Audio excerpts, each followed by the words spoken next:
Due to the nature of this program, listener aggression is advised.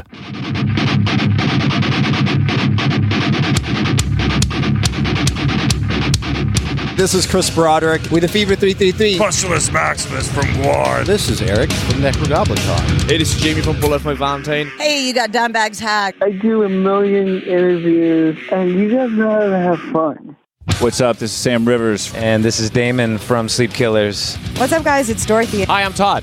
And I'm Frank from Slash featuring Miles Kennedy and the Conspirators. This is Stephen Brewer from Westfield Massacre. This is Joe from Dead. This is Tommy Vex from The Bad Wolves. This is Ivan from Disconnected.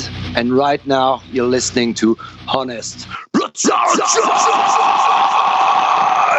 Motherfucker. What's up, guys? This is Alfonso from Heartsick, and you are listening to Honest Brutality.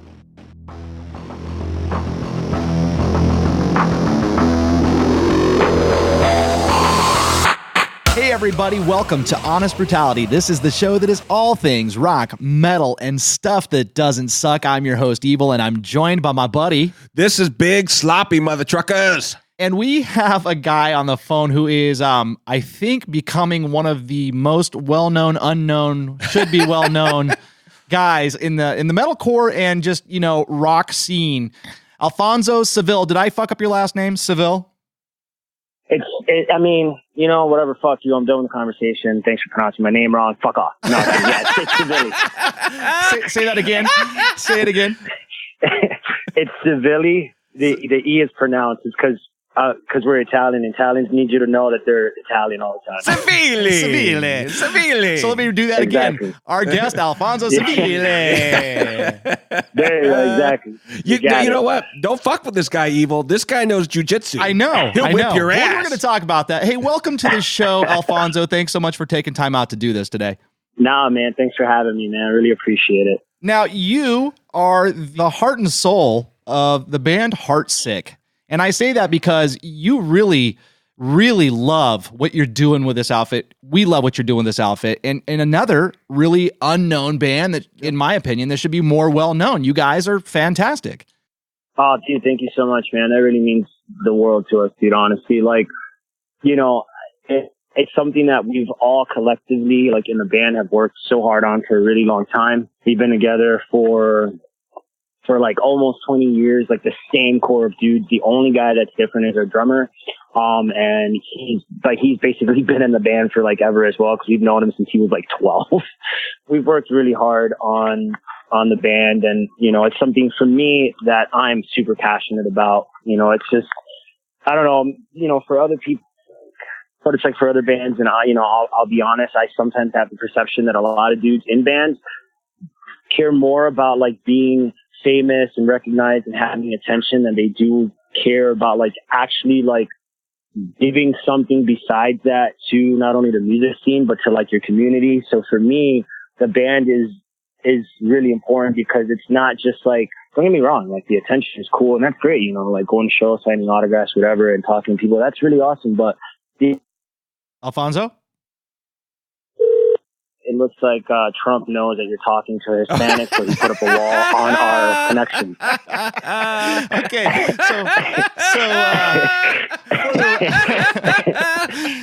for the record, we had a drop call right in the middle of your thought, and we're gonna try and pick up and run with this thing. Oh, damn! No, yeah, no. So I was saying, generally, for me, the band is really everything and means everything to me because it's more than just being in a band and creating, music and, having attention and whatever.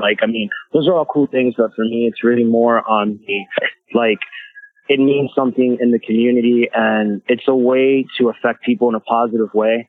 And we were talking a little earlier, before we went on and started recording. It was I remember being a 13, 14-year-old kid learning my first song on guitar, whole Doll Parts, which is the easiest song in the fucking world. I guess when you're on heroin all the time writing a guitar song, maybe easier to do that. Regardless, still a great song.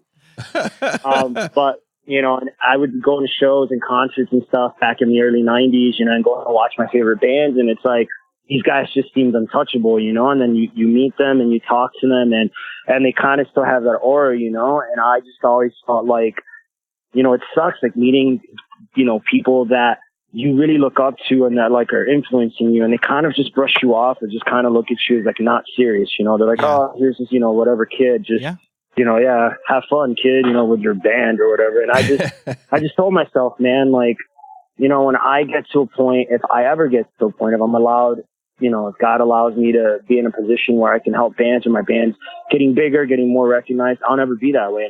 And it's going to be about more than just gaining some attention, all that other stuff. It's more to me than that. Like, the connections with people really matter to me. They really matter to me. And it happens too. It happens in podcasting. It happens in radio. It happens, we are trying to do something good for the band, and they have that same mentality, some of them, exactly. even towards us. And doesn't make me want to work any harder to, further your cause. There's a million good fucking bands out there. I don't need to work with an a-hole, dude.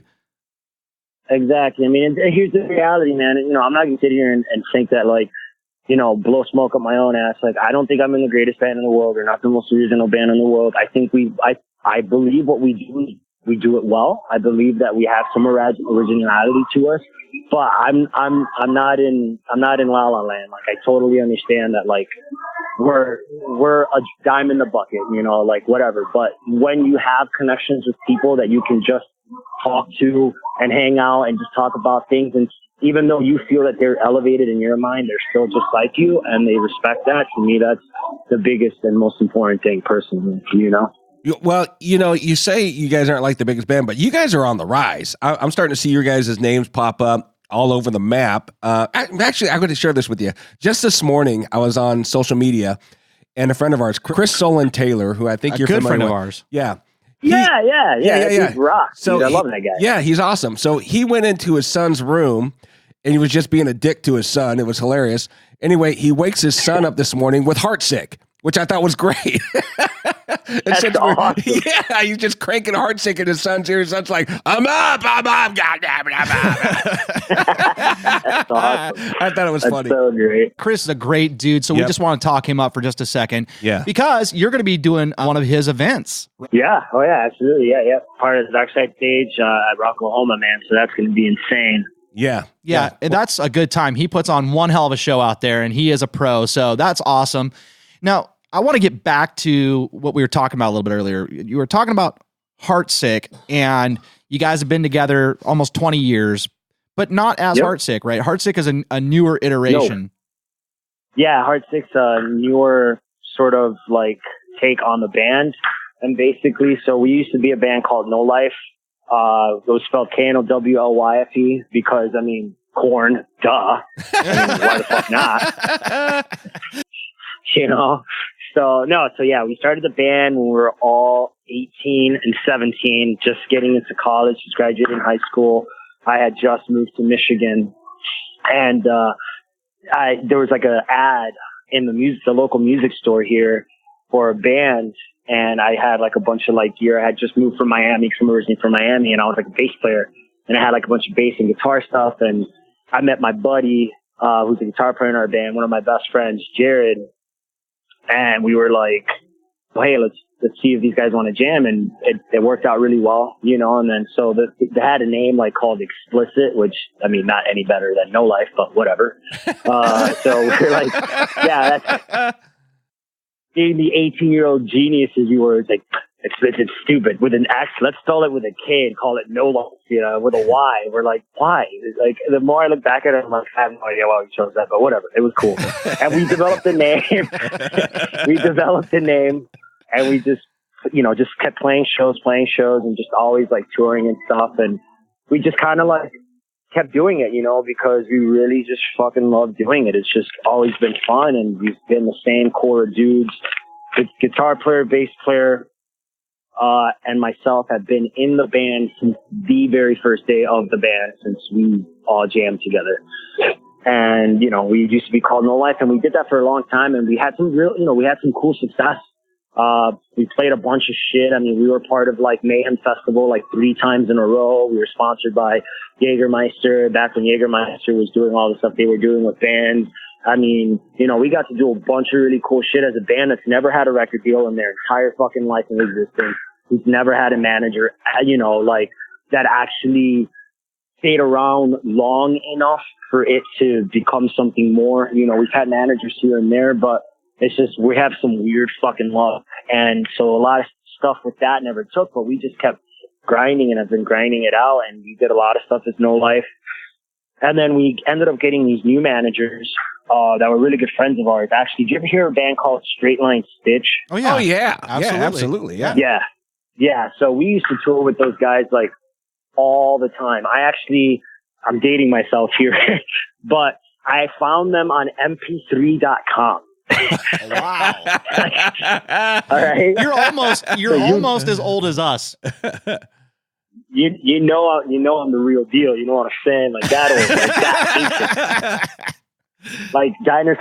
Dinosaurs had feather ancient. So so I hit them up on fucking mp3.com and I was like, you guys are awesome and I booked these 3 shows for you. You're playing them and you can't say no because the promoters will think you're a dick and you'll never play here again. And they were like, what? And I was like, no, I'm serious. And they were like, but I'm like, I don't care. Either you play these shows or you'll get blackballed. And I was totally lying. And they were like, fuck. So they came out and played shows and became best friends with them. Because I liked that much and I didn't want them to say no. Dude, I think I might have to adopt that tactic. That's actually kind of quietly brilliant. We're going to get blackballed if we try that fucking tactic. So I just was like, whatever, dude. So we started playing a bunch of shows with them, became really good friends, did a bunch of tours with them. They ended up getting signed to E1 Music. And then a bunch of stuff happened with their band. And, the band broke up and then reformed. And then one of the guys that was in the band, Seth, who's a really good friend of mine, he took up the mantle with his buddy named Mark Beamer, who was tour manager for bands like Miss May I and Trivium. Yeah, I know. Yep. They took us under their wing. Uh-huh. Yeah, so they took us under their wing. And the first conversation we had was, why hasn't this band done more? And we have to look at everything. And they're like, we can't pinpoint anything. And everybody we've talked to, everybody loves the band. So how would you feel about changing the name?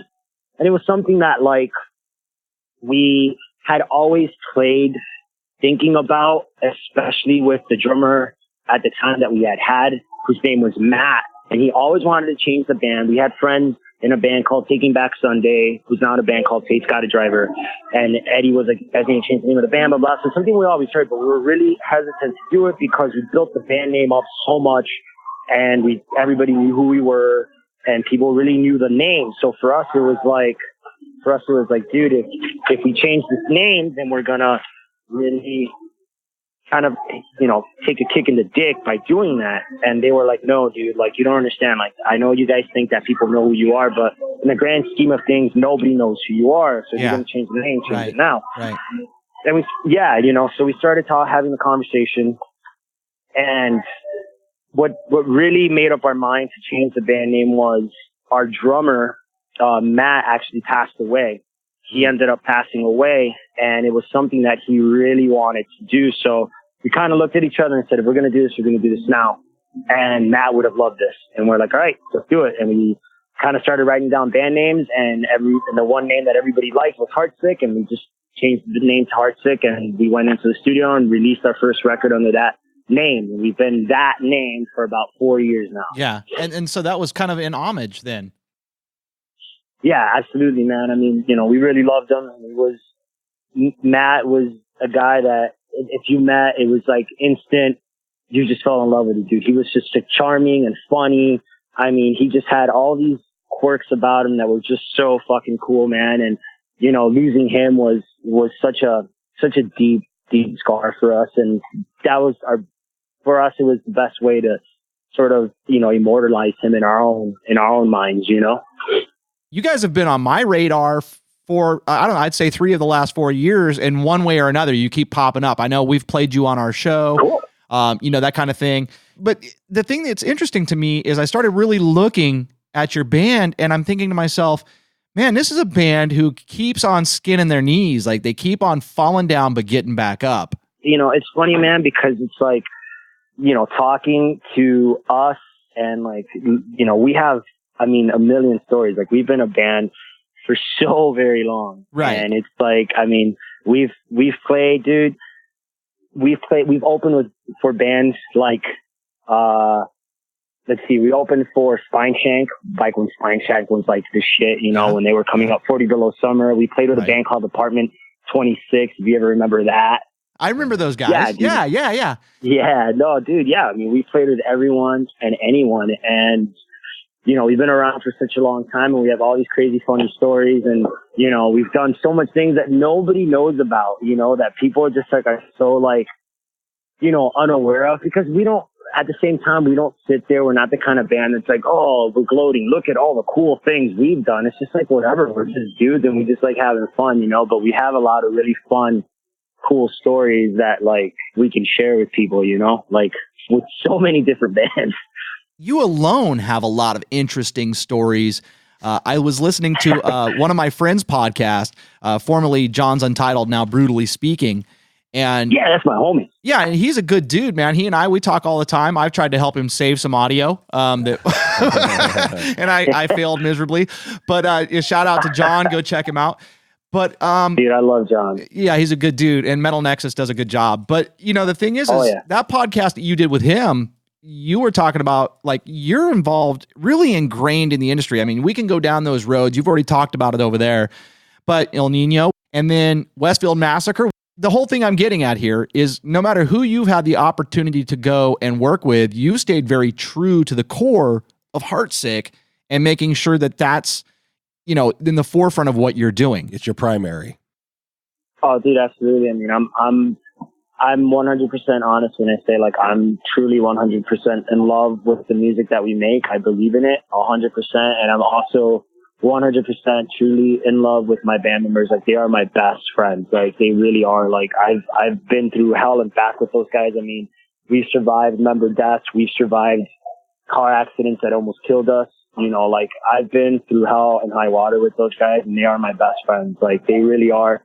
So for me to not be in a band with those guys would just be weird, period. On top of the fact that, like, I just love making music with them. Like, it's just, I honestly believe in the music that we're making. Like, if I didn't care about the music we were making, I wouldn't be as adamant, but I do. Like, I think it's really great. And I'm not just saying that. Like, I 100% believe in it. Like, in this record that we just put out, I really think it's like fucking amazing. And I think it's better than a lot of stuff that's out there right now. And I'm not saying that to be like a cocky dickhead. I just really believe in that. Like, I really think it's really up there. And so leaving the band at any point in time to go play with other people has never and will never be an option. Like, I'll jam with other bands for sure if they need somebody to fill in, or if, you know, I can use it as a platform for Heartsick, but I ain't never leaving, you know? Yeah. Oh, I got a question for you regarding your band.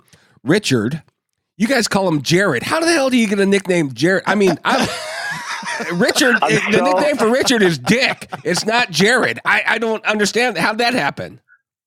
I'm so happy you asked that. It is the best conversation piece in the world. So, okay. So I met Jared, or Richard, or Dick. So Jared was the first person I actually had a friendship with in Michigan. So like I said, I moved from Miami, Florida to go to school at MSU. I was going to be a doctor. I wanted to do medicine, but I'm like a real big metalhead. And I'm looking, like, my roommate was supposed to be from the United Arab Emirates at MSU, and they never showed up. So I was in this dorm room by myself, alone, always super depressed. Like, I didn't know anybody up here, dude. I'm not even going to lie. Like, I'm just saying this because it truly is reality. Like, I came from a place where it's like mostly all Hispanic people, like no woods. Yo, I had never seen a fucking squirrel, like a full-size squirrel in my life. And then they're black up here and gray. And I was like, yo, these motherfuckers have diversity up in this bitch and squirrels, dude. Like, I couldn't even believe it, bro. Like, I called my mom and I was like, yo, Mother Nature's diversifying, dog. Like, I was just fucking tripping about that shit. God. And like, yo, so it was to a point, like, I'm such a city kid, dude, that like our first tour ever, we hit a fucking deer and destroyed our van. And the first thing I said when I got out the van, I was like, these fucking things are wild. Because the only deer I'd ever seen was in the only deer I ever saw was in the zoo, dude. My God. I had no idea. Oh, fuck. I had no clue. So Jared was like the first person I ever met in Michigan State. And I just went up to him because he always wore like System of a Down shirts and shit. Uh-huh. So I was like, yo, you like System of a Down? And he's like, yeah. I was like, sweet. I like to move down too. Let's jam together. And that's like how I met him, you know, and it was like, but then talking to him, we'd always call him Jared. And then one day somebody was like, hey, do you know where Richard's at? I'm like, who the fuck's Richard?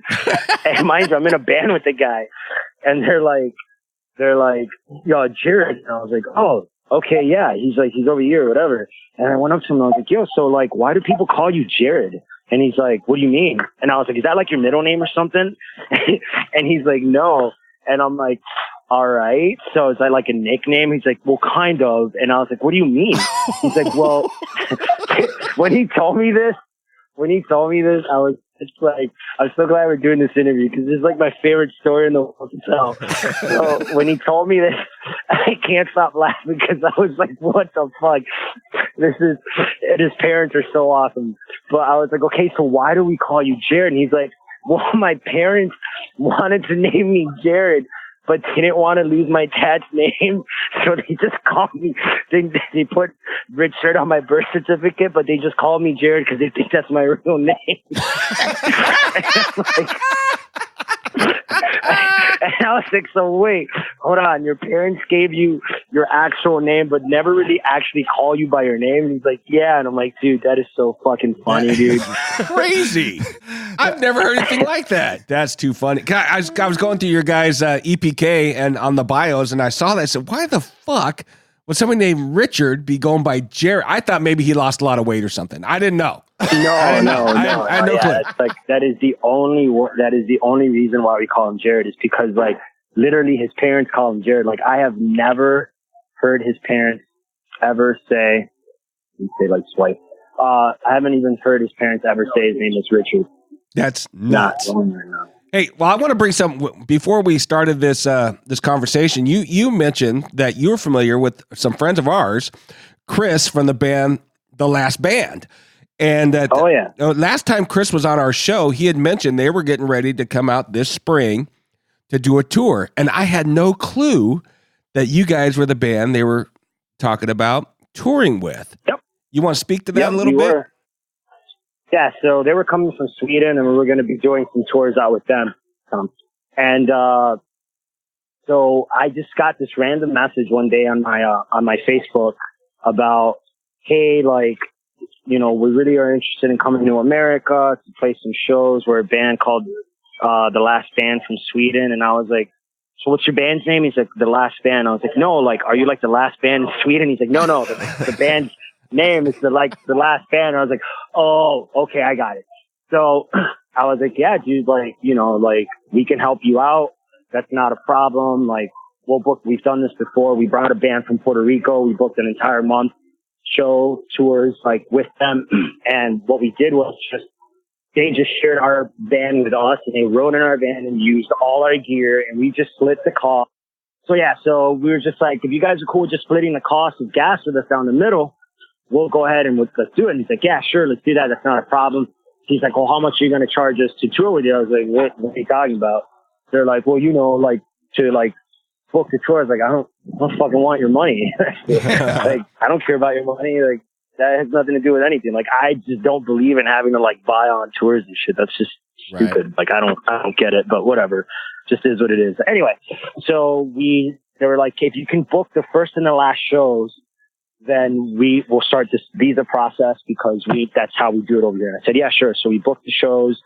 We're right on track trying to get like, you know, the dates confirmed. And then, I want to say it was Chris or one of the guys, girlfriends or wives was pregnant and they had to do it between a certain time. And I think after that, like something happened with like the cost of the visa was like 3 times what they thought. So we just couldn't pull it off, but I still want those guys to come play with us so bad. Yeah. They're awesome. We do too. Right. Yeah. Awesome. You know, one of the things I found really interesting about you and Heartsick is you guys aren't just DIY, but you're really into promoting other bands that are DIY and that you also think, just like us, are really, really good, including The Last Band, which we just figured out today that we have in common. But I noticed following your socials, like you guys were shouting out Heart of Jordan, Assume Nothing, bands we've worked with, bands that we completely support. I think that's really fucking cool, man. Yeah, no, we've, for us,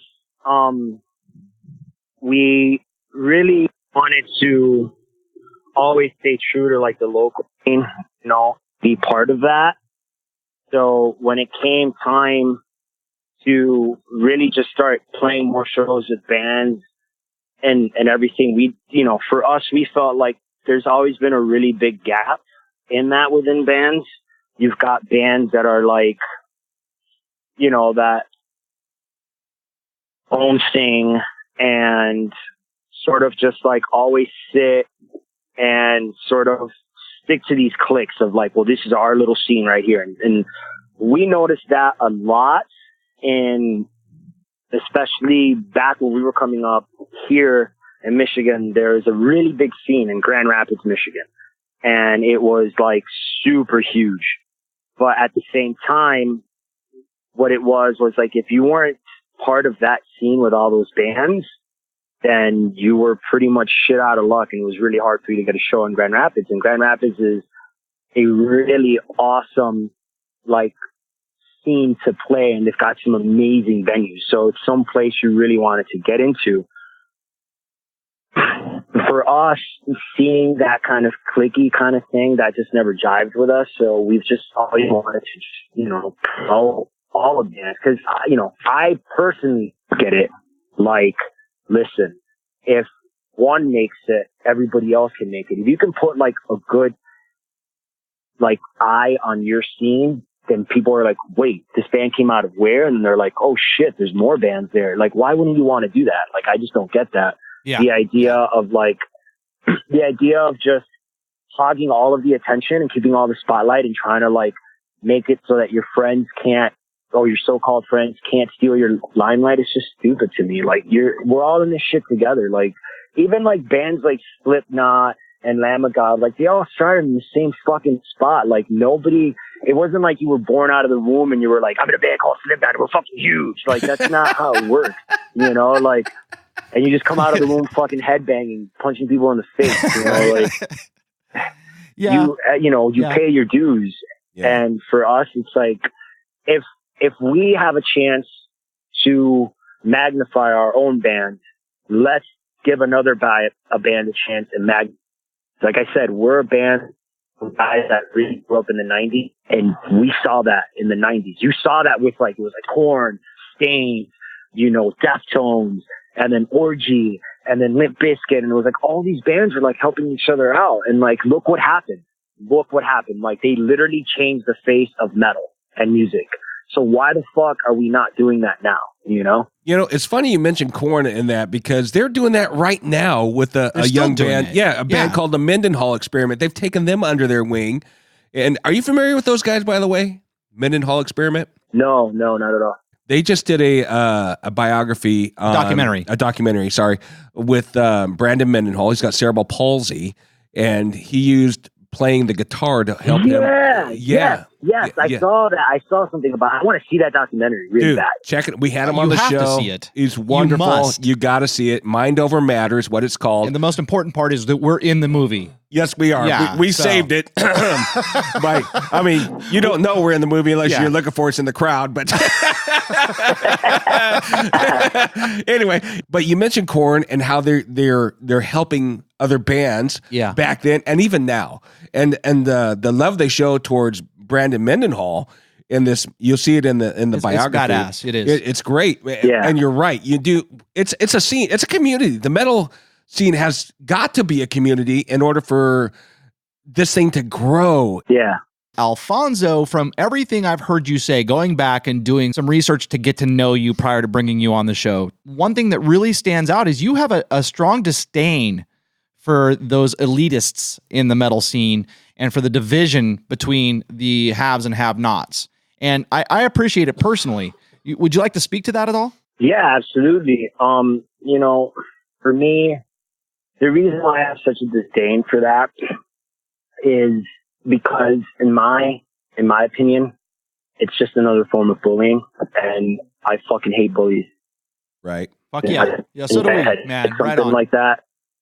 Just when you guys said something like that, and for me, it's because when I was a kid, I grew up in a really rough neighborhood. I was in a lower income household, and I was a really small, weak, emotional and sensitive kid. and I was an easy target, and I got my ass beat every single fucking day of my life until I was 13 years old.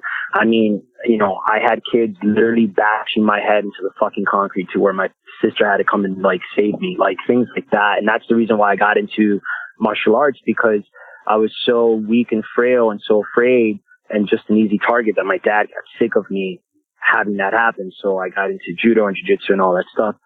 So for me, when I see shit like that, elitism and all other things, it's just another form of bullying in me. It's like, it's just another form of being like, you're not as cool as us, so you don't belong, so fuck off. It's like, no, dude, like, fuck you. You're not as cool as us because you think that you're fucking better than everybody else, and fuck that, because we're all in this fucking sinking ship together. You know what I'm saying? So it's like, we all either sink together or swim together. You know what I'm saying? Like, I don't hear that we should sort of, you know, somehow see ourselves as better than anybody else should ever happen. And especially me coming from the neighborhood and from the family upbringing that I came up from, you know, it's like being a poor kid, like, you notice shit like that. And then being like a minority and having to deal with fucking racist assholes, you know, in your life, it's just like, I myself can't stand any of that shit. So seeing elitism in the scene and seeing all that, you know, transpire is something that I hate. And I actively work to get that shit out of here. And that's why I'm always like, if a band hits me up, dude, and they're like, and you know, they may not even have any following at all. They may just be some like, you know, goofy high school kids who just want to play shows, and you know, they're just, and we may be one of their favorite bands, and they're just taking a chance. Like, I know what that fucking kid feels like, dude. I know what it's like to be a fucking 17-year-old kid and emailing or sending a message to a band, you know, that's bigger in your scene, and having them just completely fucking ignore you and just blow you off. That shit sucks, dude. That is the worst fucking feeling, because you yourself start to feel like you're not good enough, and you're not, and you're never going to be good enough, and you're just fucking a piece of shit. And that's bullshit, because you're good enough. It doesn't matter what the fuck you do. If you have enough guts to get on that fucking stage and fuck up on guitar or play out of tune and still play it, dude, you're fucking good enough, and you deserve to be heard. Period. End of story. So when people hit me up, I'm like, yo, if I can help you, I'll fucking help. I can't make promises that I can't keep, but I can definitely try. You know, we're no anybody else. You know, people think like, oh, you're such a big band, and like, maybe that's the perception that people have, and maybe it's just lost on me because I don't look at it that way. But even if we were, that doesn't mean that we're any better than anybody else, and we can help people. Our management won't really let us, or blah blah blah. Like, that's bullshit, man. That's not true. You know, like, I don't buy that shit at all. Like, you can if you want to. If you want to involve yourself, if you want to make a difference. If you don't, then you're just creating the problem. You're just complicating the problem more and more, you know? Wow. Man, made my fucking damn, bro. My hair stand up. You just became one of my favorite interviews right there. Thanks, man. I was like, we triggered this motherfucker. Stuff. Holy shit. No, I love it. I was getting the goosebumps over here because I completely fucking relate to what you're saying. I believe that shit. We're sitting back here doing golf claps while you're talking like, yeah, motherfucker. You're speaking our language, man.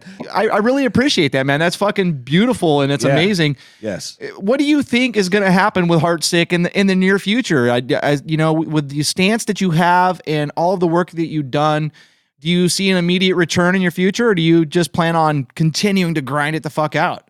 I mean, you know, like, I don't know what the future holds. I mean, like, you could step outside of your door tomorrow and you can be hit by a fucking, you know, a bus, and that's it. It's over, you know? So I would like to hope that the future of this band in the near future with what we're doing, I'd like to hope that people with more pull and power and connections start to reach out more and say, hey, we really value what you're doing and we see you as an asset. Let's work together to make things get bigger for you guys.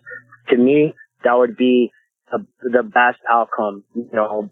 But for now, the future for us is we're going to fucking do what we've been doing this whole time and just keep doing what we're doing, you know, go out there and play shows. You know, we've got, you know, working with getting out into Europe. We've got some stuff going on there. We're trying to get into Latin America more. You know, it's, you know, that's where I'm from, and it's a really cool market. And we just got back from Puerto Rico doing a tour out there all by ourselves.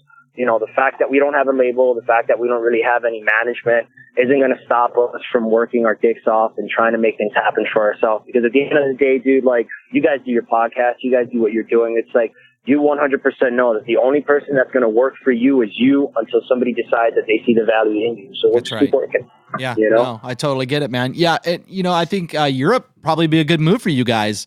I think it'd be great. Yeah, there's a huge scene going on over there right now. It's in pockets, but there's a lot of movement. There's a lot of involvement. Yeah, maybe the last band could bring you guys on tour. You guys can buy on. Yeah, we'd love to go out and play in fucking Sweden, dude. Oh yeah, there's another band from Sweden that you should.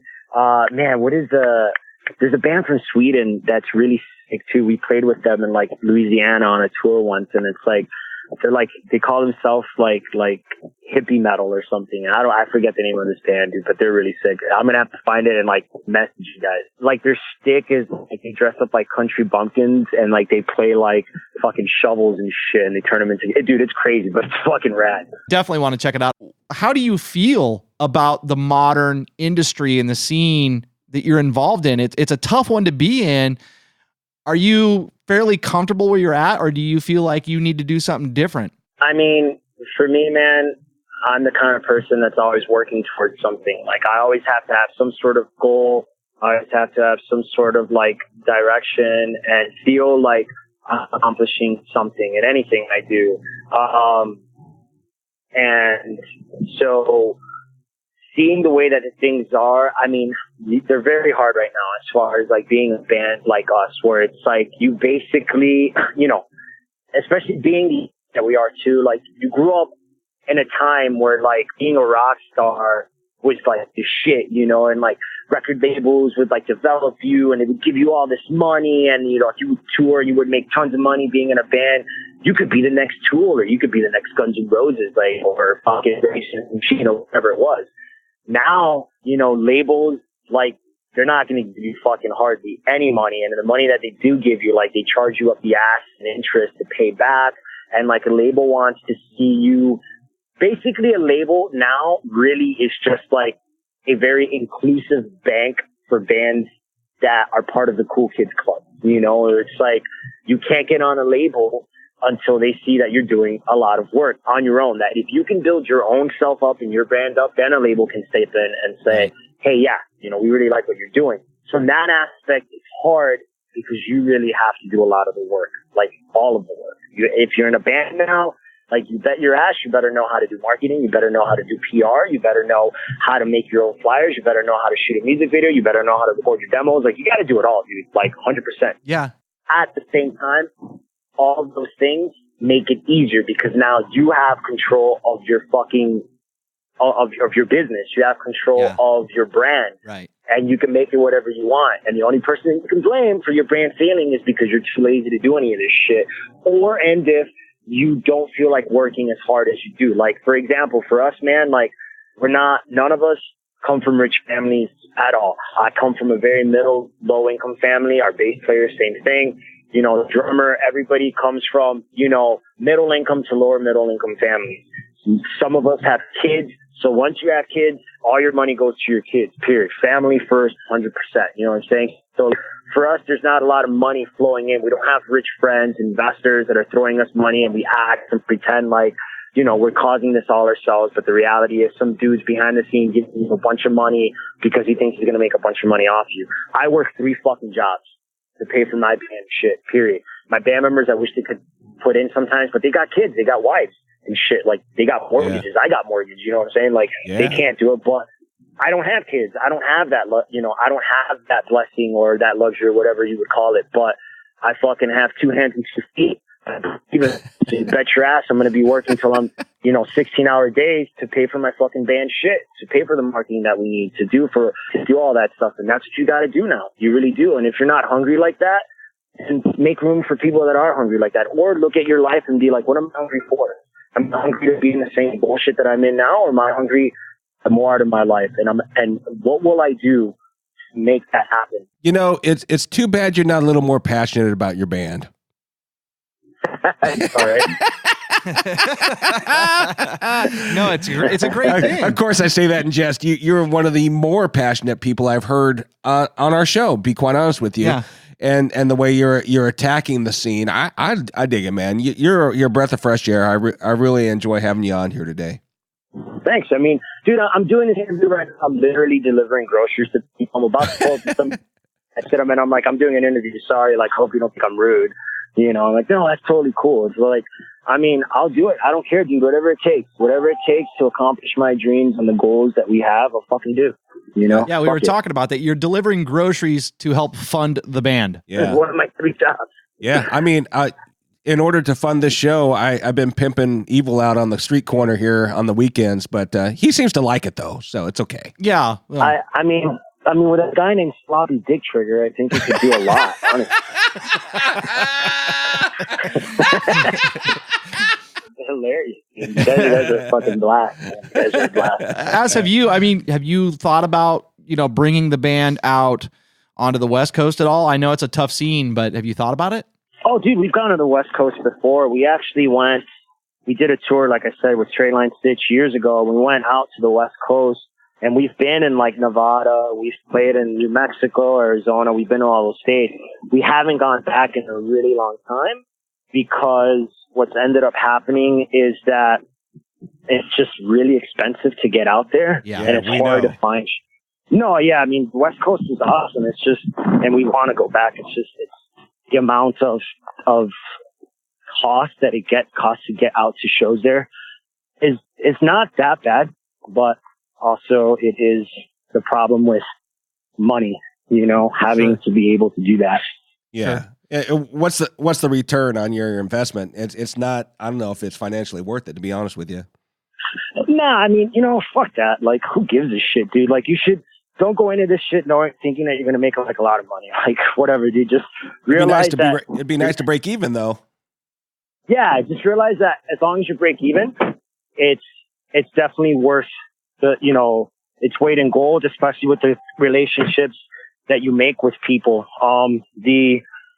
To me, the hard part really is more so like finding the shows to get out there to make it, because it's like you can find shows East Coast and the Midwest all day long, man. Like you can just knock them out. Like anywhere you go, dude, like East Coast, Connecticut, New York, Maryland, the Midwest, you're like, cool, dude, everything works, no problem. But then once you start getting out west, it's like 8 hours to one show, 8 hours to the next show, 8 hours and it's like, holy shit, like this is hard to find these fucking shows, Yeah. We've talked about this time and again here on this show. Yeah. We're, everybody that we deal with, oh, you're in California. Well, we're going to be out in LA. Come see this. We're going to be in LA. Come see this thing. We're going to be in Dude, we're 11 hours from LA and we're in the same state. Yeah. Yeah. Yeah. It's crazy. Like, I mean, I remember going to visit my sister. My sister for a while, she lived in LA. She lived in Redondo Beach. Oh yeah. And then she lived in San Diego. And it was like, dude, like the San Francisco's like what, like 14 hours from LA or something crazy shit. About 10 hours. Yeah, about 10. Yeah, about 10 hours. That's like crazy. Like and you're still in the same state. Yeah. Yeah. And we're about 4 hours north of that. So yeah. Yeah, man. So it's like, it's really crazy to think about that. But the hardest part, especially about getting shows in California, is California especially is a very, very, very cliquey band kind of state, as well as promoters are like, they're like notorious for like pay to play, or like, well, you're going to have to buy your way onto the show, so you have to know the bands that play there that actually like you and want to help you, but then you have to make sure that band does a good job promoting the show, because it does suck, being 50 driving hours away from your hometown and you're playing 4 shows in one state and all the shows nobody's at, and you're like, God damn it. True. That part sucks, because like you said, like as long as you break even, it's cool. But when you're like spending like $300 for one show and then you're not going to get paid, and then there's 3 more of those shows, that's really, really, really tough, You say that. We recently had a band out here from New York that came and played in our town here. One of the guys in the band actually funded the tour. He flew the guys out and they played the entire West Coast, and it all came out of his pocket, and they were telling us that they had virtually no draw. There was no good promotion on that tour, and it just killed them. I mean, they poured everything they had into the shows, and fortunately in our in our little town we had pretty good support here. But for the most part on that tour, they spent all that money to come out here, and these so-called promoters, you got to actually promote something to be called a fucking promoter, in my opinion. Yeah, exactly. But these so-called promoters are just they'll slap their name on a poster and maybe put it up on Facebook and expect people to come out. That's not fucking promoting. And you got bands putting a lot of money out. You need to fucking promote them. That's just I'm sorry. That's just something that it's at true, me a but little bit. also, hey, I mean, shit, imagine being in the band, you know, like, so you're not wrong for feeling like that. But at the same time, you know, I try and be a very realistic person. I try and look at everything that my band has done throughout our career and be really honest with myself and with ourselves. And but you have to look at the whole picture and say, listen, you know, we did those kinds of things. We spent all this money to go do a bunch of things and it didn't return. And that, unfortunately, too, it also does fall on bands because, especially now in today's market, you have to know how to manage your band when no one else is managing you and be able to understand where there's more value. Is there value in going to play and paying your 40 grand to go play the entire West Coast and maybe play to 10 people a night or maybe play to 100 a night, but you don't know? Did you do the research on all the bands that are playing the show? Did you look at their Facebook, their Instagrams? What are they doing to promote themselves? Who's the promoter? What shows has he done? Did you do all your homework? Or is it better to take that $30,000, $40,000 investment that you were willing to blow anyway and get on and do a bunch of marketing on Facebook in your particular tri-state area and take shows there and spend that 40 grand in like marketing and PR and making some really badass videos, some really badass content, going to spend the money and making a really badass record with really great and awesome songs because that matters. Sometimes it sucks to be in a band and not be able to play a bunch of shows, but it sucks more to be in a band and play a bunch of shitty shows. Yeah, you know what I'm saying? Yeah, absolutely. Yeah. Really good point. I think you're speaking really heavily to the state of affairs in the industry in general right now. I don't think anybody knows the answer. I think there's people that act like they do. Yeah, and that's the state of the industry. And I you know, full wholehearted honesty, not a single one of those people I think knows what the fuck they're doing now. They're just throwing shit at a wall, seeing what fucking sticks. I agree. Like monkeys in a fucking zoo, just throwing shit at each other, trying to figure it out. Now, don't get me wrong. I'm not saying that these industry people who have years and years of knowledge don't know anything. That's not what I'm saying. I don't think that they know how to handle today's market. I don't think so either. Now, the power is now in the artist's hand. And the really sad part is that the artist has no idea what the fuck they're doing because they never had the power. They were always used to, well, a label's going to take care of me. And now you're like, and now you have to get rid of, and this is bringing it full circle with the whole smoke and mirror thing. This is why that shit doesn't work, because then you have a generation or 3 generations full of people going, well, you know, what happened to being a rock star? Rock is dead. You're not getting all this shit. And it's like, that's not how it's supposed to be in the fucking first place. If you'd have just been fucking honest and been like, we're not making any fucking money, we need to figure this shit out, everybody would have figured it out, but they didn't. They just wanted to lie all the time and be like, oh, well, no, we're fucking rich and famous and all this other shit, when you could have just been like, we're actually fucking up. We're not making any fucking money, but a lot of people don't know who the fuck we are, so we should probably take our career into our own hands. Like, it's fucking ridiculous to me, dude. Like, I don't get it. Like, why the fuck lie about what the fuck you're doing and you're not going to learn anything? Anybody, anything, dude. Like, so for me, that's why I think nobody knows what the fuck they're doing, because they spend all this time and energy selling this bullshit lie about being a fucking rock star and having tons of fucking hookers suck your dick, which, I mean, don't get me wrong, that'd be great. I'm just saying. Come on, don't be hating on that. Jesus Christ. Yeah, I mean, you know, I'm all about throwing fucking baloney at a hooker's ass. Like, I'm not against that. Cut that out so my wife doesn't hear that. I'm kidding. But, that's staying in. No, it ain't go nowhere, dog. Yeah, leave it on. That's good content, motherfucker. That shit ain't going nowhere. I know. That's right. You know, so it's like, what is the point of selling all that if it's eventually going to damage things and not make it so that people can know? You know what I'm saying? Just fucking yourself. Yeah, it's like, I always laugh, because now everybody, you always have to talk about it. The whole Napster and Lars thing, like everybody fucking talks mad shit about Lars Ulrich and his fucking Napster shit and how he was greedy, blah, blah, blah. And now you're like looking at this and you're like, yo, that motherfucker was right. Yep. This sucks. Yep. And you have to deal with that. And the industry did themselves no favors by fighting him and fighting themselves and shooting themselves in the foot and being like, people aren't going to steal music. People aren't, I don't fucking care, blah, blah, blah. Like, that's the dumbest thing you could have possibly done. To just keep selling a lie. Come on. Like, why? Yeah, no. That's like getting caught by your wife with your dick in her best friend's vagina and be like, this isn't happening. This isn't real. You're just making this up. Like, I'm actually in the kitchen making food right now. Like, it's kind of like an episode of Mad Men, where, because everything's about the appearance. It doesn't matter if you deny it. If you deny that it's happening, it's about the appearances that you keep, or at least it was.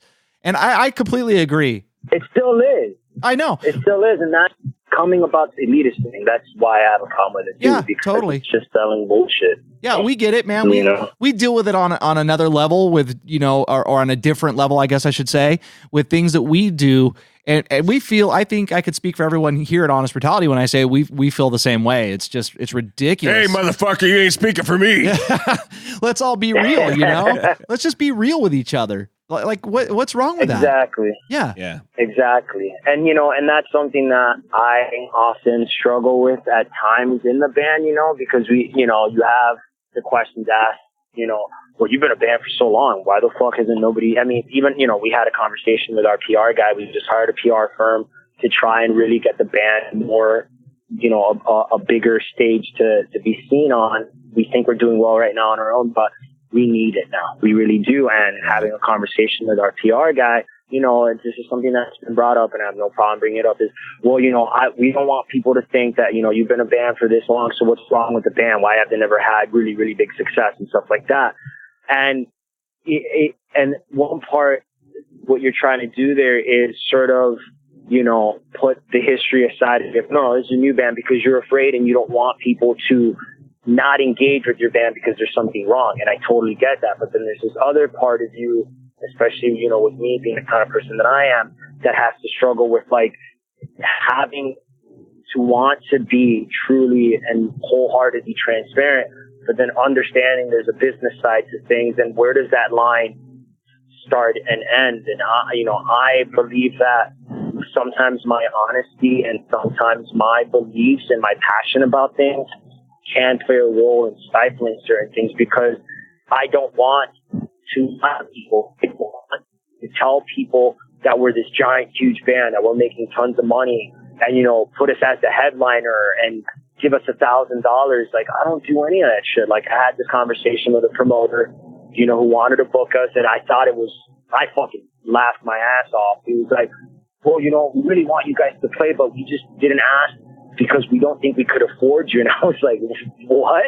And he's like, yeah, man, like, and I just thought about that for a second. And in my mind, and anybody else's mind would have been like, shit, man, I could hit up people for like $1,500, $2,000. And at the same time, I was like, you know what, dude?